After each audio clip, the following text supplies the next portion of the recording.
Welcome to the road to $1 million US. Let's get right into the Bitcoin chart for today, starting on this 4-hour time frame for Bitcoin, because potentially we have a new breakout pattern for Bitcoin here, this time being a symmetrical triangle pattern that has technically already broken out. Although in this video, I want to highlight some things that are slightly concerning about this pattern. And actually, let's just dive right into that. So technically, we have already broken out, like I said, although, as always, I like to look for confluence when it comes to these breakouts here. So one thing I obviously look for is a confirmed candle close to actually confirm the breakout. Then secondly, I want to see an increase in volume here, which we are severely lacking at this time. Obviously, it is also partially because we are inside a weekend, so it isn't very surprising that we are seeing a lack of volume right now. But of course, we are about to head into a new week of trading, and therefore I am just keeping an eye on this for now. And the third and last thing I'm looking out for with this breakout here is to see a breakout, potentially a retest, and then resumption from there.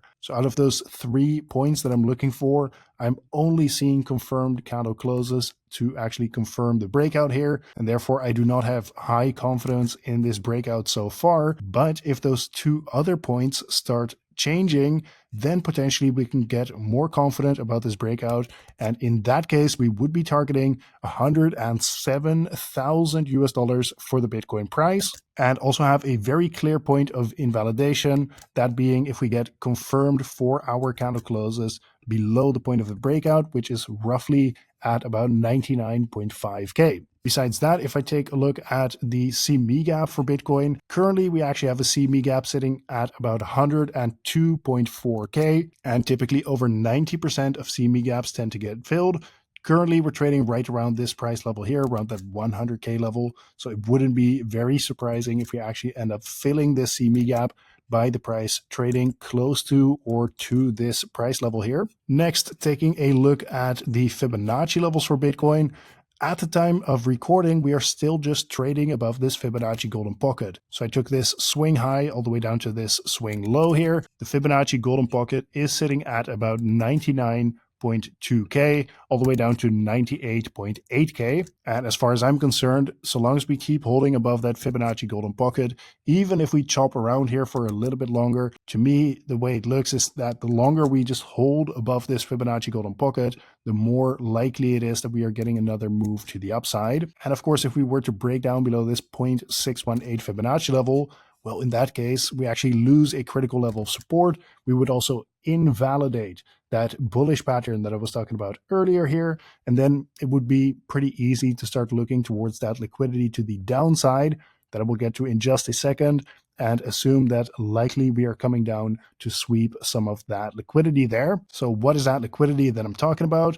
Well, on this 3-day time frame, for example, we have about $200 million worth of long positions that are sitting at about 98.3k. So if the Bitcoin price reaches this price level, it would take out all of those long positions. And there's even some liquidity sitting as low as about 97.3k. But of course, that is the 3-day time frame, because if we take a look at the 1-week time frame, here it becomes pretty clear that most of the liquidity is in fact to the upside. We have some liquidity at that CME Gap at about 102,000.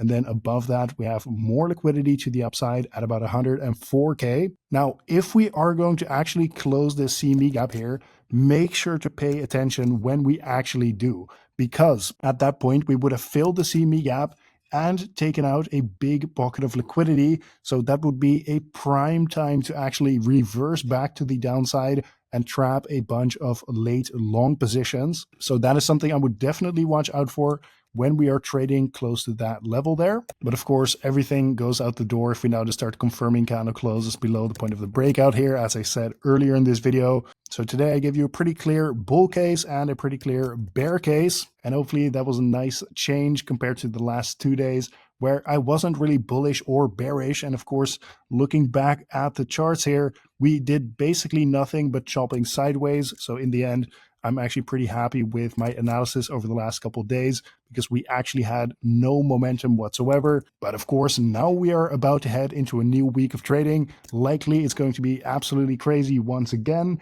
Hopefully we get a lot of volatility because that is where the opportunity lies for us traders here. So I'm very excited how it's going to play out. Either way, this has been today's market update. Thank you very much for watching once again, and I will see you tomorrow in the next one.